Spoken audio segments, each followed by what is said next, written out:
Hey there everyone, we're back and we're continuing our 1-point perspective practice.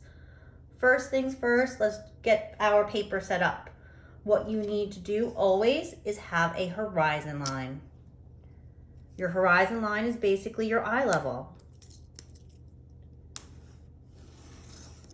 There we are, I'm breaking pencils already. It can be anywhere on the paper as long as it's horizontal. We're holding our paper nice and wide so we have a nice long horizon line, but it can be anywhere on the paper. For our purposes, I like to have space on the top and bottom, so we're putting it pretty much in the middle. What we also want to have is our vanishing point. Remember, that's kind of the big rule, right? Everything goes back to the vanishing point. I'm making it nice and big, somewhat in the center. Again, as long as it's on the horizon line, it's in the right spot. But for the center, it kind of gives us the whole space around it to work, okay? Now, before we get started, I just want to review some basics. I'm going to just draw a really quick shape. You don't have to follow along with it. I'm not going to use a ruler to make it fast. Always use a ruler though, guys, when you're creating straight lines. It's easier that way. So it's kind of like an arrow, okay? So I want to do something a little bit more special than just your rectangle or square. Always kind of focus on corners, edges that are closest first. I put little dots on them to kind of remind me. And those corners go back, converge at the vanishing point. They meet at the vanishing point. Make sure you're drawing your corner to the vanishing point. If you're just drawing a random diagonal line and it's just hitting the horizon line at some point, you're not doing it correctly. Make sure it's meeting up at the vanishing point. Think of it like the vanishing point is almost like a magnet and all of the lines have to meet up there. Okay, there's no other place for them to go. They have to meet up at the vanishing point. So every corner goes to the vanishing point. Let's see, will we see this one a little bit? Oh yes, just a bit. To the vanishing point. Will I see this one? Oh my goodness, yes I will. Now here's the thing. Remember we talked about the angles that are the farthest away from our vanishing point? You don't sometimes see them because they are going through or behind the shape. So in this case, if I were to draw it, I'm just drawing right here and draw all the way through, it's going to kind of go through the shape. I don't want that, but you will see just this little teeny tiny tidbit. So I would erase all this,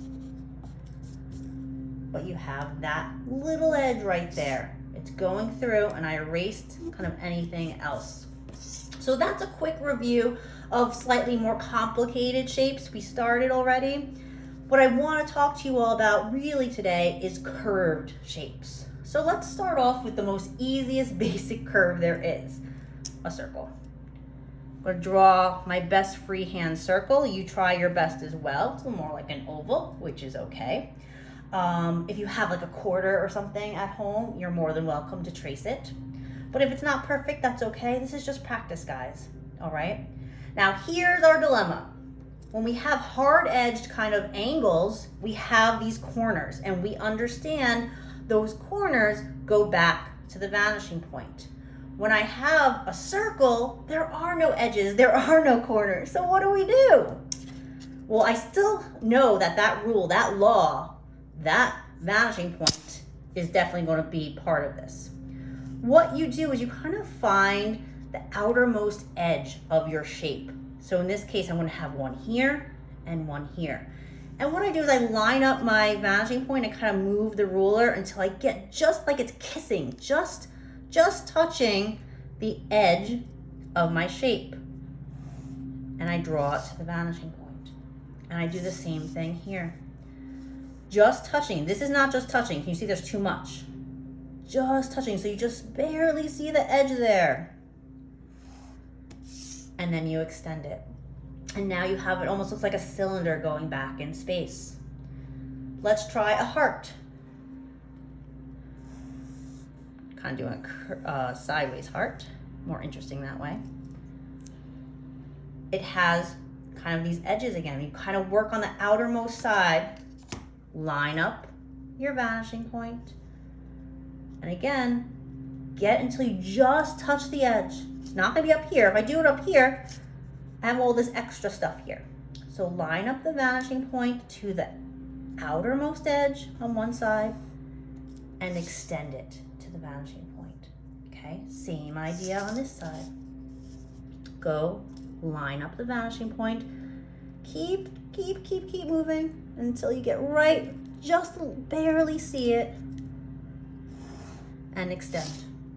Now the heart is not done. What else is missing from the heart? We have another kind of indent right here, right? So what you'll have to do is take your vanishing point. Now here's something tricky. If I drew this line all the way through, it goes kind of right through the heart. You're not going to see that part, so I erase it. You're only going to see this edge here. So what I do is I made that part where it went over the heart light, and I'll make this darker. Right where it touches it, I stop. So that's kind of the indent. It kind of goes in and then up again. Got a heart. Now let's see, what about, oh, like the letter C or a crescent moon. My pencil keeps getting lighter and lighter because I keep breaking it. So we have a C here. Corner, corner. I focus on my corners first because that makes sense to me. That I understand.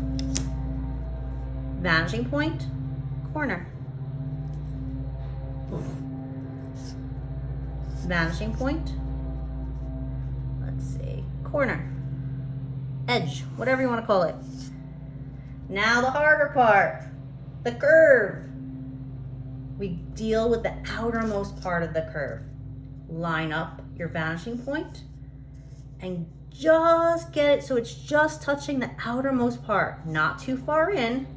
That's gonna be weird, right? Imagine you kind of want to just go through it as just barely touching it. That's the plan. That's what you need to do. Did I get that? Yep. And then I would erase that a little extra. But I'm just showing you how you kind of just barely missing it, okay? Make sure that touches. This side here, line up just the edge, not like obviously that's that part. Just touching the edge, hitting that vanishing point. Always make sure you're touching the vanishing point, converging at the vanishing point. That's very skinny there, but you see it. So now we have our crescent moon. Now one other thing, maybe like this is kind of like a letter. What if you had a letter N? Again, I'm going to do a little angle. Okay, so kind of a lowercase n. First thing, I do what I understand. Those corners that are closest to me, right? That makes sense. That I'm an expert, right? We're all experts now at going to the vanishing point from our corners. That we can do. It's the other stuff that's a little more complicated that we're just learning today. Okay, that makes sense. What about this one? Will I see anything of there? Let's see. Oh, I think we will. Yup. What about here? Now this is tricky. Always test it. It's going through some of my letter, but over here is open, it's empty. It's kind of like a tunnel. I'm gonna take that corner. I'm gonna draw this line. If I drew the rest of it all the way through, if that part's going through my N, so I'll erase that. But you do see that. Can't you see that kind of looks like the wall of a tunnel, right? Now up here, don't forget the curve. I know we want to forget curves because they're a little complicated, but they're there. We can't avoid them. Remember, outermost part of it. Line up the vanishing point. Make sure you're not just doing a random line. It has to be going to the vanishing point. So line up the vanishing point first, then carefully just kind of keep moving it up until you just barely see it. And then you extend it. And that's it, okay? So what I need you to do is continue your practice, continue some more maybe complicated shapes, complex shapes. Definitely work with some curves, try some letters, work on a second page if you have to. I want you to keep practicing. Good luck.